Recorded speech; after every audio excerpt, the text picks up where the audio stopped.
All right, we're live.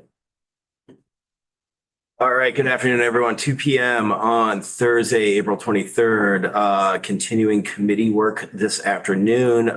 We are going to do a review on S-198, an act relating to the regulation of tobacco products and tobacco substitutes. This is a bill that has been very active in commerce and I believe is now residing in human services. And there are some relevant sections of this bill to our jurisdiction in and around the DLL. So we were asked to do a review and take an informally formal position. So we are going to start off with counsel to show us the words on the page.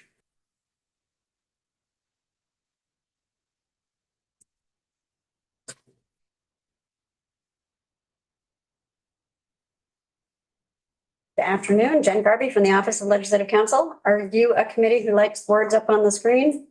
We're fine without them. Speaking. Go. Okay. It's fine, thank you. I'm not bothered with that. All right, so we are looking at S-198 as recommended by the House Committee on Commerce and Economic Development. They did a strike all. I think you have it on your committee page. This is an act relating to the regulation of tobacco products and tobacco substitutes. It starts out in section 1 by amending the chapter on tobacco products in Title 7, starting out with some definitions, and there are some clarifications and potential expansions here in the definition of tobacco substitute. Tobacco substitute is the term our statutes use to refer to what people often call e-cigarettes or vapes. And this is broadening that to specifically include nicotine products as well. So this would change the definition to say a tobacco substitute is any product that meets the following conditions. It is manufactured from, derived from, or contains tobacco or nicotine, whether natural or synthetic, including nicotine alkaloids and nicotine analogs. It is intended for human consumption by smoking, chewing, inhaling, sucking, absorbing, or consuming in any other manner. Lots of emerging products. The product is not a tobacco product, which is also defined, so it's not a cigarette, for example. The term tobacco substitute, and then we get to the existing statutory language, includes electronic cigarettes and other electronic or battery-powered devices that contain or are designed to deliver nicotine or other substances into the body through the inhalation of vapor and that have not been approved by the FDA for tobacco cessation or other medical purposes. And then it would add in, the term also includes nicotine pouches and any liquids, whether nicotine-based or not, and delivery devices sold separately for use with a tobacco substitute. And then it continues to carve out cannabis products to be dealt with separately in those chapters. And then add some definitions of wholesale dealers and licensed wholesale dealers. These are definitions that are getting moved over from Title 32, the tax statutes, specifically the tobacco tax chapter. You'll see as we look through here, but the general concept is that regulation of tobacco wholesalers would move from the Department of Taxes to the Department of Liquor and Lottery starting in July 2027. So there are certain changes to incorporate that transfer. Then we get to licensure provisions and clarifying that this section 1002 of existing law is on licenses for retail sales, since we have the wholesalers coming in, and some changes being made to the licensure process to completely decouple tobacco licensure from liquor licensure. So there's a few changes to make that happen. And there are some increases to the fees on page 4. The tobacco licensure fee, tobacco license or renewal would go up from $110 under current law to $150 annually. And the endorsement for a tobacco substitute endorsement to go with the tobacco license, if someone wants to be able to sell those tobacco substitutes, would go from $50 to $75. Also does some cleanup of the process, so the money doesn't have to go to the municipality and then back to DLL, but goes as it currently does with the electronic system directly to the department. There are some increases to the penalties on page 5 for selling tobacco products, tobacco substitutes, and tobacco paraphernalia without a tobacco license and tobacco substitute endorsement in violation of this section. It would no longer be a misdemeanor with a criminal fine, but it would be a civil penalty. And that would increase from not more than $200 for a first offense to not more than $2,000, and from not more than $500 for each subsequent offense to not more than $5,000. And then there's some expansions around getting a license and having and what somebody needs to have a wholesale license to do. Page 6 is the wholesale dealer license language. So again, this would not take effect until July of 2027, and it largely just moves the provisions around wholesale dealer licensure from the tax department to the Department of Liquor and Lottery with a few changes. So the first is that under current law, the wholesale dealer license is provided without charge. So there's no fee, and it does not need to be renewed. Once it's issued, it stays in effect as long as the person continues to operate out of the particular outlet.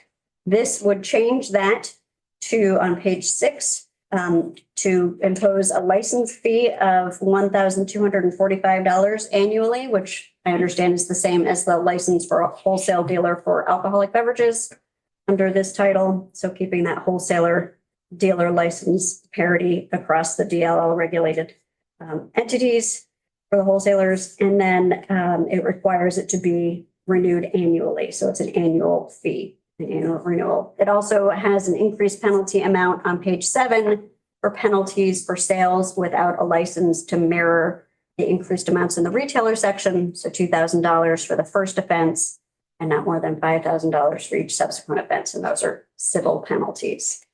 And then it has this 1-year expiration date. So the license has to be renewed annually. But otherwise, the language is really just moved over from Title 32. On page 8, this is the language in Section 1005 that currently prohibits anyone under the age of 21 from possessing, purchasing, or attempting to purchase tobacco products, tobacco substitutes, or tobacco paraphernalia, and imposing a civil penalty of $25 brought like a traffic ticket. As you can see, most of page 8 is struck. So this version of the bill would eliminate the prohibition and penalties for underage purchase, referred to it sort of in shorthand as purchase, use, and possession. And you'll hear from other witnesses about the rationale for that, although there may be some revisions coming to that in the Human Services Committee in order to add back in the concept of confiscation. Top of page 9 does retain the prohibition and the penalty for someone who is under 21 years of age and uses fake ID, false ID, to purchase these items. And this would increase the amount of the civil penalty from $50 to $100 and specify that it too is brought in the same manner as a traffic violation. Section 1007 is the existing civil penalties for someone who furnishes tobacco to someone under 21 years of age. This does a couple of things. First, it clarifies in statute what is my understanding of actual practice, which is that it is the individual. So since person can be an individual or an entity, in practice, it is the individual, the clerk, who sells or furnishes tobacco products, tobacco substitutes, or tobacco paraphernalia to someone under 21 who is subject to the civil penalty, is brought in the same manner as a traffic ticket. So this reflects that in the language and increases the amount of the civil penalty from not more than $100 for first offense to not more than $150, but keeps the not more than $500 cap for any subsequent offense. And then you'll see as we go through the penalties for the licensee, the retailer. So in addition to the civil penalty, this is new language imposed against an individual for a violation. So against the clerk for the violation under subdivision 1. For any subsequent violation, the licensee may be subject to an administrative penalty and license suspension or revocation as set forth in subdivision B2. And the top of page 10 talks about and continues to require the Division of Liquor Control to do compliance testing to ensure that there is compliance with the prohibition on sales to minors under these laws. And then it has some changes and increases to subsequent violations. So any violation by a tobacco licensee of subsection 1003A, which is the prohibition on sales to minors, or this section after a sale violation or during a compliance test, and it takes out the time limitation of just a compliance test within 6 months after a previous violation. So any subsequent violation is considered a multiple violation and results in administrative penalties, and which are new, and license suspensions, which are not new, but the revocations are, in addition to any other penalties. And so you can see on the bottom of page 10 and the top of page 11, for a second violation, it's under current law, it's suspension, minimum license suspension for 2 weekdays. Under this, it would be suspension for 2, and it specifies consecutive weekdays and an administrative penalty of not less than, now we're not at a cap, we're at a floor, not less than $1,000. Third violation is still a 15-day suspension, but this specifies consecutive days and adds an administrative penalty of not less than $2,000. For fourth violation, suspension is still for 90 days, again specifying consecutive, and adds an administrative penalty of not less than $3,500. And a fifth violation goes from, under current law, a 1-year suspension. This would be revocation of a license and an administrative penalty of not less than $5,000. Section 1009 makes changes to the contraband and seizure statutes, specifying that tobacco substitutes are included in what may have been seized or subject to seizure by the Department of Liquor and Lottery or the Department of Taxes or law enforcement at their direction, and adds to the list of the statutes under which those may have been sold, offered, or possessed in violation of statute. And then it specifies that the under current law, the items that are seized must be destroyed. This continues that, but specifies that that is at the expense of the violator, and that disposition must be in compliance with the Agency of Natural Resources Hazardous Waste Management regulations. And you'll see some examples of some of these items from other witnesses. And it also specifies at the bottom of page 11 that the fines that apply per item. On page 12, we have internet sales, and there's an existing prohibition on anyone causing any of these tobacco items and tobacco substitutes. I'm going to give you the list of tobacco paraphernalia that are ordered by mail or online or by phone to be shipped to anyone. And under current law, it's anyone other than a licensed wholesale dealer or retail dealer in the state. This would strike the retail dealer, so they can only be sent to a licensed wholesale dealer.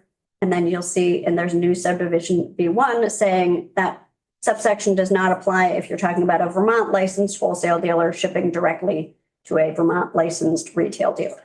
That's still permissible. They're just making sure everything is going through Vermont wholesalers.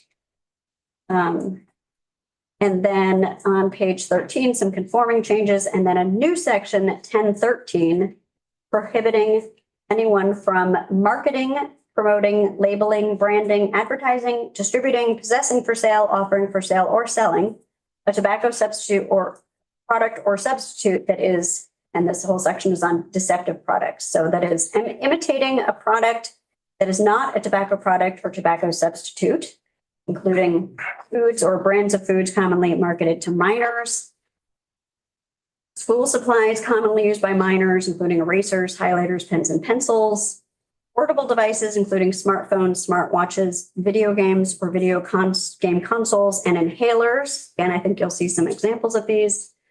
And a product based on or depicting a character, personality, or symbol known to appeal to minors, and some examples there. Also prohibits any of these activities, marketing, promoting, offering, selling items by concealing the nature of the tobacco product or tobacco substitute, or by using terms for describing or depicting a product described in subdivisions like foods and school supplies, et cetera. And then it has some enforcement provisions for the Attorney General's office in addition to or in lieu of any other remedy provided by law. The Attorney General may impose a civil penalty in an amount not to exceed $5,000 for each violation.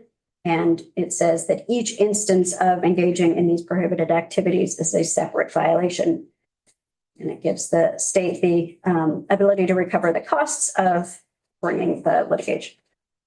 It also says that a person who violates the section commits an unfair and deceptive trade practice in commerce in violation of the consumer protection laws, and gives the Attorney General the same authority as provided in the Consumer Protection Act. Section 2 is a conforming change to the Judicial Bureau's jurisdiction to reflect that it's only the misrepresentation of age that is now a violation of 7 VSA 1005. Section 3 may be of interest to this committee because of your role at the Department of Liquor and Lottery. This is amending some general provisions relating to the department in 7 VSA Section 210 on suspension or revocation of a license or permit across the types of items that they regulate. So first, we just have sort of a clarifying change here that control commissioners are only applicable in certain contexts, so it's as applicable.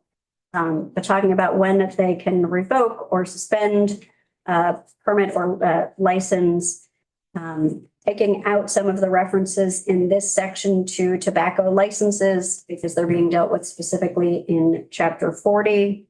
But adding in for the holder of a tobacco license that the Board of Liquor and Lottery's general authority to impose an administrative penalty of up to $7,500 against the holder of a license would include the holder of any tobacco license. And on page 17, striking language that is not necessarily consistent with what we just looked at in Chapter 40 around the board imposing an administrative penalty for first time and subsequent violations. Those are dealt with more specifically in Chapter 40. And also striking language in existing law about a first violation during a tobacco or alcohol compliance check in a 3-year period, allowing a warning and attendance at a division server training class. My understanding, you may hear more from the department, is that they are taking a different, more proactive approach to prevention. Section 4 amends some of the tax statutes to allow the Commissioner of Taxes to provide tax return information to the Department of Liquor and Lottery, adds to a long list of other entities that can receive that information if it's for purposes of investigating potential violations and enforcing the tobacco statutes. The next few sections are all in the tobacco tax chapter. Section 5 is making the definition of cigarette consistent with definitions in other places, including the master settlement agreement with the tobacco manufacturers, but shouldn't have any substantive impact. And then the rest of these are largely for consistency with either other definitions. So the other tobacco products aligns with some of the changes to the tobacco substitute and to deal with the transfer of the wholesale dealer license. Sections 6, 7, 8, and 9 are all about moving that wholesale dealer license from Department of Taxes to Department of Liquor and Lottery. Section 11 directs the Department of Taxes in collaboration with Liquor and Lottery and the Office of the Attorney General and in consultation with others to look at how we do taxation of tobacco products and tobacco substitutes, looking first at some efficient and effective processes by which to impose taxes on tobacco substitutes based on nicotine concentration, and also looking at the continued use of tax stamps as a way of determining compliance with the tax statutes and other ways we might approach that, with a report coming back to certain committees, not this one, but we could always add you in January of 2027. And then we have the effective dates. Everything takes effect July 1st, 2026, except those transfers of the wholesale dealer licensure and regulation from tax to DLL. Thank you, Council. Yes. Any questions for her right now? There was a lot of work that went into this on the Senate side and so That's quick one. please. Do you know, Jen, there was quite a steep increase in the penalties. That was like 1,000%. I think if I did the math right. What was, From the 200 to 2,000? yeah, do you know what their thinking was? I'm just curious what I'm not saying necessarily object to it, but I'm just curious. All of a sudden, that's a very steep increase in one shot. Not that I. Yeah, think I we will should let do that. other- Yeah, I think that might be a better question for the commissioner. Okay. Yeah. Just curious. Legit question. It's a big- I think that's a better policy question for the commissioner. Yeah. Just kind of caught my eye. Yep. I think I'm. Oh, no, it's an eye-catching I jump. think with my podcast, it's right at 1,000. 10 times, that's the math. Anything else for council? Thank you, council. I'm and listening. All right. Next up. Hi. Good to see you again. See you all again. Hello, Wendy Knight, good to meet you. Oh, apologies. Yes, our newest member. Yes, great to meet you. Okay, so a lot of work went into this bill. We've been working with the Attorney General's office and the tax department probably since the fall before the session began. So I'll just give you a brief overview. My recommendation is you not do anything to the bill and pass it out of your committee. Thank you. Straight to the point. Not kidding at all. Respect, Commissioner. Okay, so I thought I would, let me answer your question first, Representative. So the bill had initially significant increases in the licensing fees, which we told from the get-go it was a non-starter because the governor is about affordability and isn't going to support a massive increase in retailer fees. We know firsthand from listening to our retailers that they're struggling to afford to be in Vermont and run businesses. So we weren't going to support the massive increase in the licensing fees.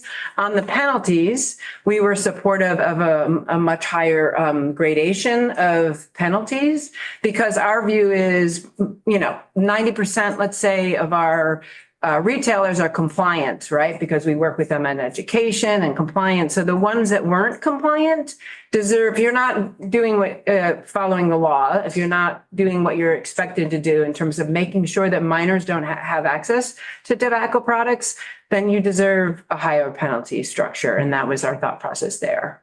I mean, we agreed with some of that with the senators and the. Just Rep. Coffin, Rep. Pismo. Do you have a figure of how many violations you were having a year with? Yeah, so maybe what I should do is go through my overview of the testimony first, because I think that's going to answer some of the questions. I think so. I thought it would be easier to answer your question. Sure. but- Okay, so here's the current regulatory environment, and I think it's helpful to set the stage. So with the wholesale license, the tax department issues a license is in quotation marks, to the wholesale dealers of tobacco. Mhm. There's no fee associated with it, and it's whatever that word is. Thank you, forever. Let's use a word I can actually pronounce. The department licenses retailers. So there's a disjuncture there. There's a disconnect because if you are licensed by the tax department, that information is confidential and they cannot give that information to the department. So it's very hard for us to do the compliance and enforcement if we don't know which wholesalers are licensed. This bill transfers that regulatory authority to the department. And it's something the department had conversations with tax about in the fall to address this is, well, why don't we take the regulatory authority of the wholesale licensing? That makes sense. The way that right now we've been hearing this coupling and decoupling. I want to clarify that a little bit because right now a tobacco retailer must hold a tobacco license as well as a tobacco substitute endorsement for any of those tobacco substitutes vape products. So right now we have 780 tobacco licenses and 520 of those also hold a tobacco substitute endorsement. The way the current statute is it directs us to not assess an application fee for a tobacco license when that license the application also has a liquor license. So you can see where people called it coupling, right? And so what this bill does is it separates out so that all of the tobacco licenses will be subject to the new fee in this bill. And what we all had agreed to on the fees, right now it's $110 for a retail license. The fee in this bill is $150, and that's basically inflation adjusted. The fee for the tobacco endorsement is $50, and we all agreed on $75, just to give you a little sense of like, okay, if we're gonna create, a new regulatory framework, makes sense to inflation, more or less inflation adjust. And the JFO came up with those numbers, not the department. So the department, we do compliance checks and administrative penalties. So we are directed by statute to complete these tobacco license compliance checks, right? To make sure that they're not selling to minors under 21. In 2025, we conducted 679 compliance checks with 59 failures. The Department of Liquor and Lottery, we have a board and they assess violations and penalties to license holders. Remember, our nexus is to businesses that have licenses.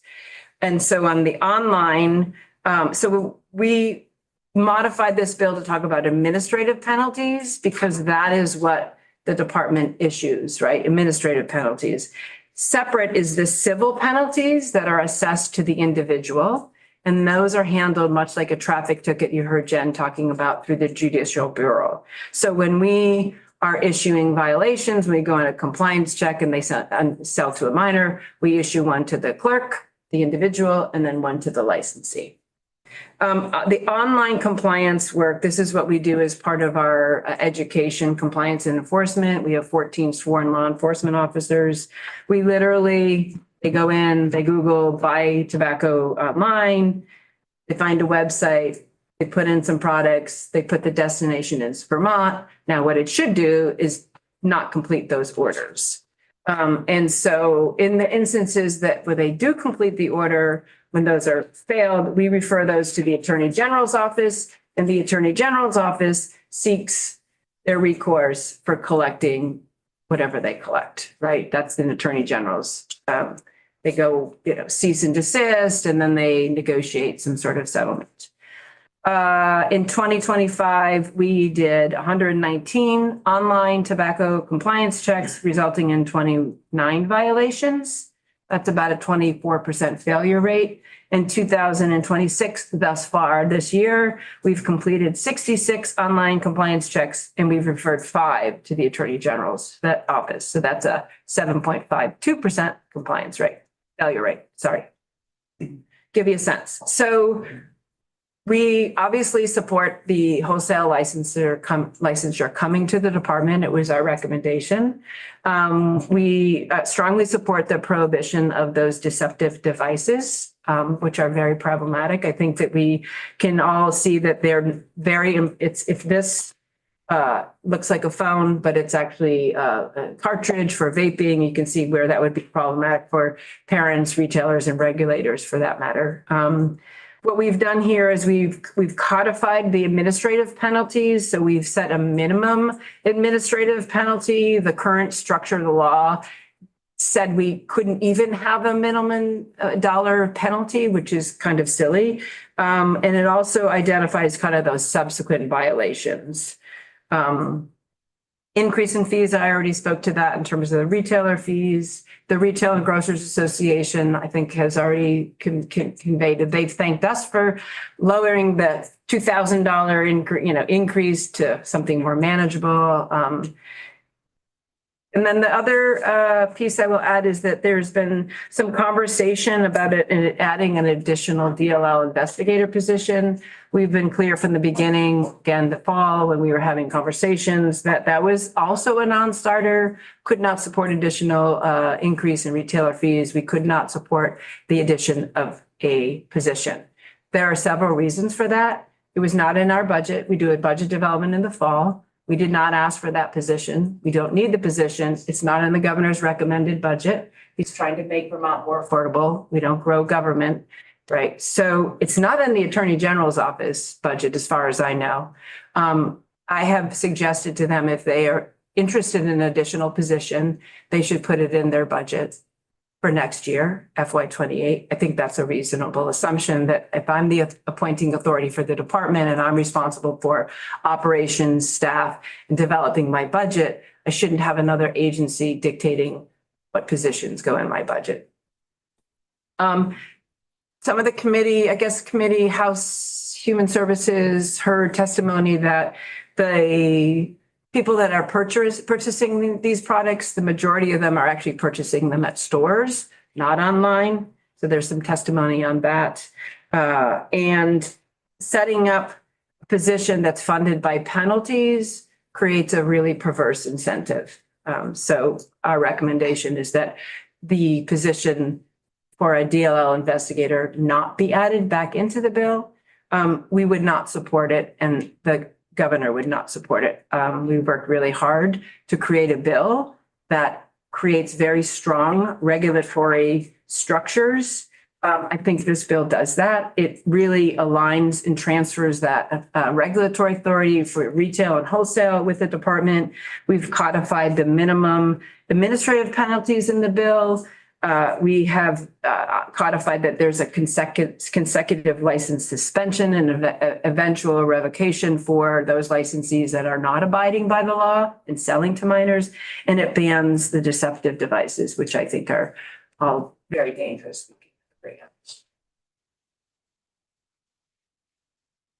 All right. Any questions for the commissioner? Any answered questions that were hanging? Yes. Yes. Thank you. Free and clear. Well done. Good to see you all. Hey, you. Well. We're just doing a straw poll on this, correct? And not even, Not even today. Okay. so I was not planning on doing this. All right, up next, Rosemary Kennedy, Attorney General's office via Zoom. How are you?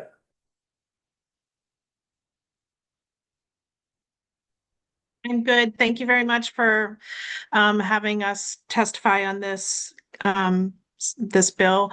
I'm sorry, for the record, my name is Rose Kennedy. I'm an Assistant Attorney General. I'm sorry not to be with you in person. I was a bit under the weather this week, and so I thought being remote made more sense.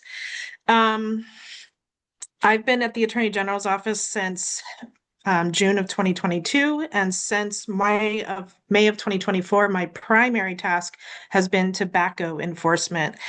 And so just for background, what that means is all year long, I'm working with DLL and our Department of Tax to regulate every product that is known as combustible traditional tobacco, mostly cigarettes, and how they are manufactured, sold, marketed in Vermont.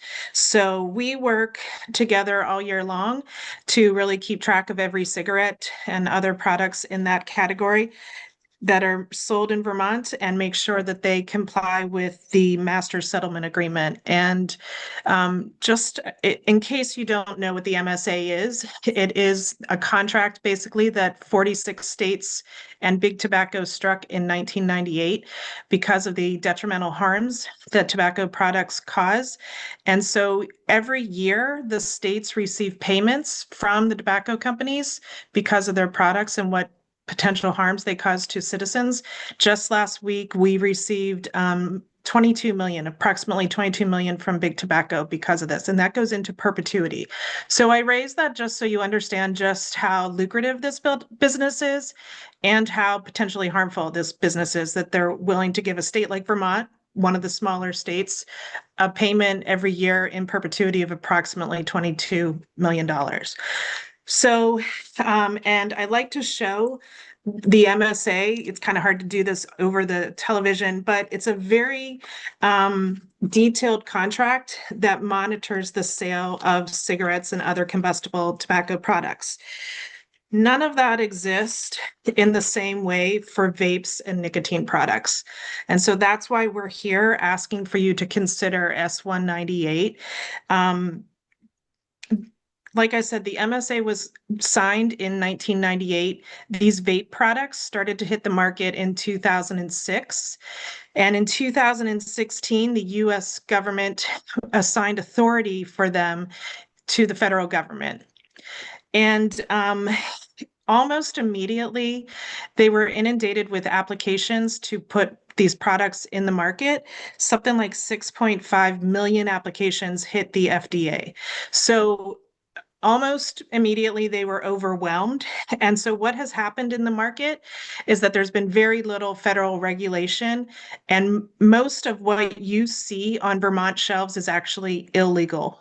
To date, the FDA has authorized for sale 41 vapes and 26 nicotine pouches. Everything else is technically illegal, but the FDA and the feds have used their prosecutorial discretion because they've been overwhelmed to say that they will allow things to stay in the market until they can catch up on this application process. So what's been allowed to happen is that this market's become sort of the Wild West, and states have been trying to figure out ways to address it, but really have to rely on the feds to take action in most areas. I'd like, what S98 does is attempt to use some state laws to help bring some order to this. And if I could share my screen. Yeah, feel free. Okay. Are you able to see it? At the moment.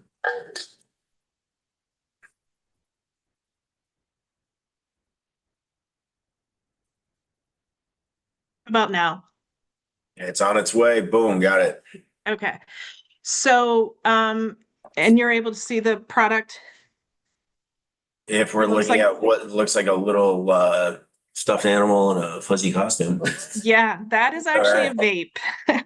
So what this bill tries to do is get outright ban products that look like toys or stuffed animals or other things that are stealthy in nature, that are designed primarily to attract kids and youth and to be hard to detect by adults.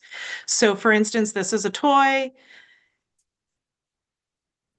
These are little cameras, but they are also vapes. This is the hoodie of a sweat, or the string of a sweatshirt. Oh, God. Wow. So you can see they're very smart, and kids could potentially wear them in school and an adult wouldn't know what they were. These are gaming devices, and they have systems in place where the more you puff, the more points you get. So the concern is that kids are getting hooked even at greater levels. Here's another example of that. This is what looks like a smartwatch, but is actually a vape. An inhaler. You could imagine, an adult being very worried about confiscating something like that. Highlighters or markers and highlighters. So like you heard from the commissioner, there's overwhelming support to ban these products and make sure that they are not allowed to be sold, marketed, distributed in Vermont. You also heard the language about decoupling.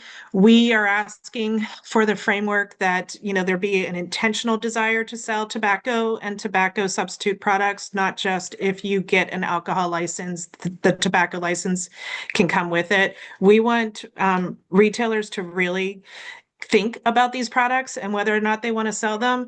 And so we've suggested, and we would ask the committee to support the decoupling. You've heard about the regulatory framework. So right now, Vermont assesses a 92% income tax or a tax on these products. That I don't remember exactly when that was done, but that was done deeming them to be fairly addictive and dangerous products. But that tax is assessed at the wholesale level. There isn't a mechanism in place to go into retail stores to make sure that every single vape has paid that tax or the tax has been paid on it. So for instance, under the MSA, cigarettes are required to have a tax stamp. So every pack of cigarettes, every carton of cigarettes will have a tax stamp. DLL can go into a brick and mortar store, look at their shelves, see the tax stamps immediately and know that the tax has been paid. We've been asking for that on these products as well. The Senate converted that to a study. We would ask the House to consider putting it back into the actual legislation with a delayed date for implementation. We do realize that unlike packs of cigarettes or cartons of cigarettes, these products come in different shapes and sizes. And that may take some time to figure out how you put a stamp on it. But we do think it's important that Vermont collect that tax and feel secure that that tax has been paid. Additionally, you heard the commissioner talk about the position of the DLL investigator. Our office does support that position being put back into the bill. We think that with this extra work that DLL is taking on, plus online sales investigations, that it makes sense. But again, you've heard from the commissioner. There was some discussion about the study discussing or looking at the different levels of nicotine concentrations in these products. A lot of these products are somewhere around the 5 milliliter to milligram content. We're starting to see a lot more higher concentrations. And I think that it makes sense to study what our approach is going to be when those become even more popular in the market. And lastly, I think you have language that the parties have agreed to regarding possession. The AG agrees that penalties and civil fines for the youth that are caught with possessing these products should be eliminated, but we want the ability to confiscate the product out of someone who's under the age of 21's hands. So with that, I'm happy to answer any questions. Questions for the AG's office? No. Thank you very much. Yeah, we're just really trying to absorb information on a bill that's had a lot of activity. So thank you very much for that. Thanks. Eye-opening. All right, up next, Jill, how you doing? Hi, let me just going here. Hi, I'm Jill Sudhoff-Garin. Nice to be here. I haven't been here all session, so I'm representing the Coalition for Tobacco Free Vermont and Campaign for Tobacco Free Kids.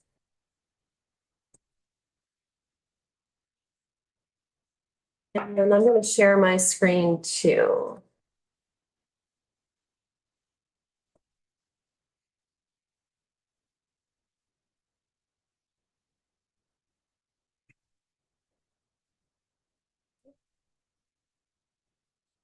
All right. So I'm just here to talk a little bit about why the public health advocates are supporting this bill. And as you can see, this beautiful rainbow colored wall of nicotine products. For us in the public health community, we've really just been playing a game of whack-a-mole when it comes to the emerging nicotine products. And like Rose said, there's so many things out there right now. And as you know, they don't really have the same smell as combustible cigarettes. And so they're easy to hide, easy to use, and easy to get addicted to. And so I just wanted to say that part of this really is looking at the affordability issue. $404 million is what Vermont spends annually on our tobacco-related healthcare costs, and 93.7 million of that is Medicaid related, which translates to about $1,000 per household. Just so everybody knows, we spend about $2.7 million on tobacco control, and that includes our prevention and our education and cessation programming. But we're outspent at least 5-to-1 by the tobacco industry, which spends $16 million just in Vermont on tobacco marketing. So these are some of the same products that Rose was showing you, these toy-like products, the vapes.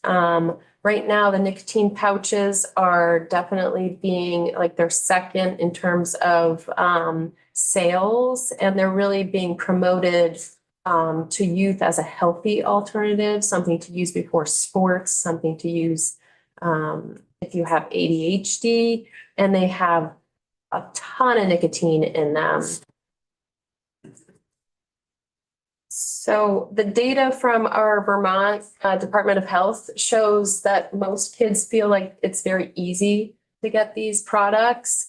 And I put up here a study that's out right now, just to go back to what Rose was saying about it being a Wild West. So in the MSA, there was a lot of advertising restrictions around combustible cigarettes. There's none of that for our e-cigarettes and our other emerging tobacco products. So what you're seeing is Instagram and TikTok and sorry, I scared myself. really pushing these products. This is an article out just this week that nicotine is a natural health hack and really pushing these Zyn products. They call them Zinfluencers on TikTok.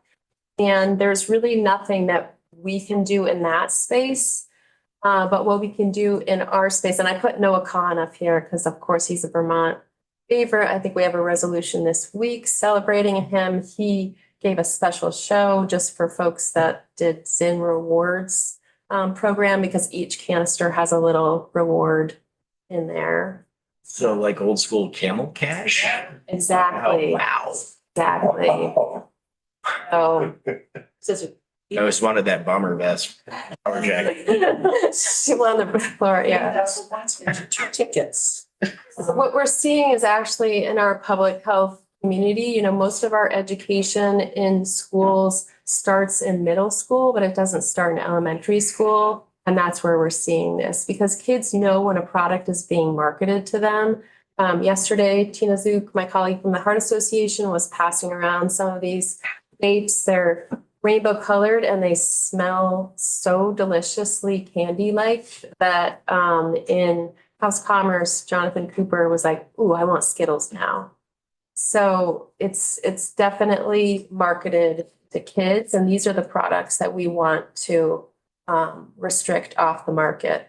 Just more on the numbers. So in Vermont right now, we have a 16% high school rate of youth that self-report that they use vape products, and then 18% that use any tobacco. But the concerning number is this 37% that use daily, because that indicates that they're struggling with being addicted to these products. And that's what we hear from the schools, is that they're really having their education interrupted. Going back to the schools, there was a public health research program that was funded by the Department of Health, where they took 2 years of confiscated vape products and broke that down. And it's a pretty interesting breakdown. Just to be clear, this bill is not a flavor ban bill, but this says 99% of the products that were confiscated were flavored. If you look and you see the top one between 2023 and 2024 is this Loon product. And then there has to be a little bit of porous retail environment going on, just because you can see that Vermont is an outlier of how much Loon we sell. And next year, this goes, the 2024-25 just shows like how fast these products are changing. These Geek Bars have an extreme amount of nicotine, and they light up on the side, and you can boost them, and it really gives you that other dopamine hit. And just, I went to the Geek Bar website and I was just like, wow, this is so fun. It's so pretty. You can do 2 flavors at once now.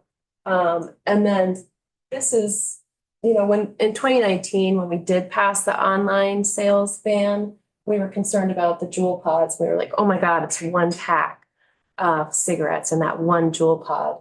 Now you can have 20 packs of nicotine puffs, is what they call them, per vape. We believe that we should not penalize the kids. They're getting marketed to ruthlessly. This is a very long quote from a pediatrician you could read if you would like to, but basically she's saying that she does not feel like punitive policies work with kids. We have to recognize that they are being targeted here and that we really need to take the onus off of them. Here are some states that have actually done that fully. And then just going back to, we do support having more compliance, whether or not it's just an online compliance investigator. We feel like, you know, the online area is where most of our youth are most of the time, right? 68% of them are on social media daily. They're getting this marketed to them right to their algorithm. And so, and like Rose said, there's so many different products out there and so many different actors that we feel like this capacity would be good. And there was a report that came out in 2025 in November that we had 1.3 million in penalties brought in. So we do feel like we can afford it because we're actually going to be getting money back to the state. That's all I have. Thank you. Does anybody have any questions for our witness? No? Any compelling statistics? Yes. And concerning, I have a question about elementary school, tobacco prevention efforts. I think maybe in school, maybe it's just a comment, schools that are elementary and middle school, like K through 8 school, there's more awareness there because the BCAT groups are within the school and those type of prevention programs. So you're seeing that there's more of a need to go into, you know, your K through 5s or your K through 3 schools. Yeah, so actually, a student assistance professional, that's their title, counselor, he was testifying in Commerce and in Human Services yesterday and saying, you know, he works with high schoolers and he said by 9th grade, he's seeing that kids have already made that decision. They already have decided whether they're going to use these products or not. He's also a coach at St. Mike's. And he's really seeing the Zen pouch thing taking off. And I think we really need to do more on letting people know that nicotine is not healthy and it's highly addictive. And And maybe more education about the actual drug that nicotine is and what it does. Rather than just, you know, well, smoking causes lung cancer. For instance, so they think, well, this isn't smoking, this is so it must be okay. Yeah. Pincinel, you had a question? I'm just curious as to how a third grader can get their hands on the product without, I mean, it's not, you can't just walk into any store and purchase this stuff, correct? I mean, I'm just flabbergasted. I mean, how does it, as a parent, I worry about my kids drinking and maybe smoking pot, but and maybe and cigarettes, but now this stuff is just a third grader, a 9-year-old. It's like, this is scary. Yeah, I mean, I think that we're hearing that, you know, kids can get them from other kids. Obviously, if there's older kids, I think that the allure of them and really like the smell and the candy flavors make them seem like they are designed for kids. So they really do want to get their hands on them. Where we've heard that, you know, sometimes parents will give them to their kids. And then, of course, the online space is not that difficult when you just say, are you 21? And I'm not saying that a third grader is probably savvy enough to buy online, but maybe their older friends can. Yeah. Gosh. Thank you very much. Just have one question. Other chemicals that are in the delivery system, Yeah, there's a lot. there's a lot. And this is the problem with the FDA not having the capacity to review these products, right? What we do know is that lead is showing up in these products. You have arsenic. I mean, you have a lot of products too. A pediatrician was saying that a lot of the chemicals that are being inhaled were approved for flavorings. but they weren't approved to be in your lungs. And so there's actually, you know, a lot of concerns about that. But with kind of no oversight on the FDA side, we're really just trying to do what we can and play that game of whack-a-mole, like saying. Thank you. Haven't met you yet, but. Nice to meet you. Yeah.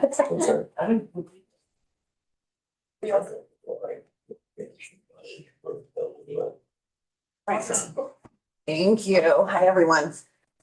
Maggie Lenz on behalf of the Vermont Retail Grocers Association, and I will probably have the shortest testimony of the day because we got to a good place with this bill.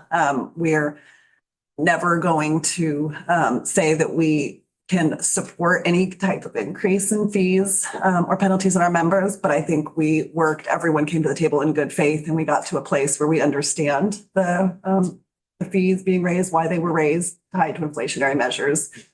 I think penalties seem fair, so we are okay with this version of the bill and hope that you will keep it as is. Really appreciate you bringing that right out in the opening because it's often a push and pull in the committee process where we hear from different advocates and they're on opposite sides of the issue. So it's really nice that you're able to work that out and come to us and say that your organization isn't opposing. That's exactly right. We felt good about the process and working with folks involved, so. Yeah. Does anybody have any questions I do. for Maggie? Rep. Knopf. If you were to ban these from retail completely in the state of Vermont, I know this is like way out there.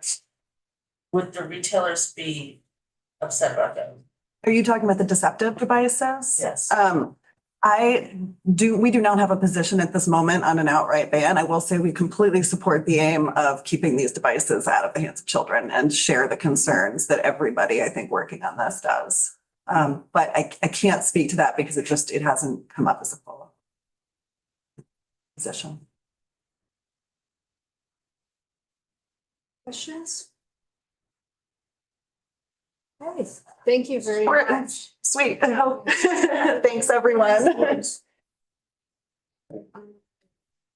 So we're back at 9:30. Oh, we're not, we're on the floor. Yes. 9:30 tomorrow. We're here at 10:30 and we have quite a bit of testimony tomorrow throughout the day on 298. So, Exciting. yep. Morgan and I are both presenting bills on the floor tomorrow. Yes. Oh, yes. The two. Yep. Yeah, I think we have the only bills on the floor tomorrow. Yeah. So good. GovOps is the whole show tomorrow. Go Be nice, no interrogating. All right, Nick. It would be much on either.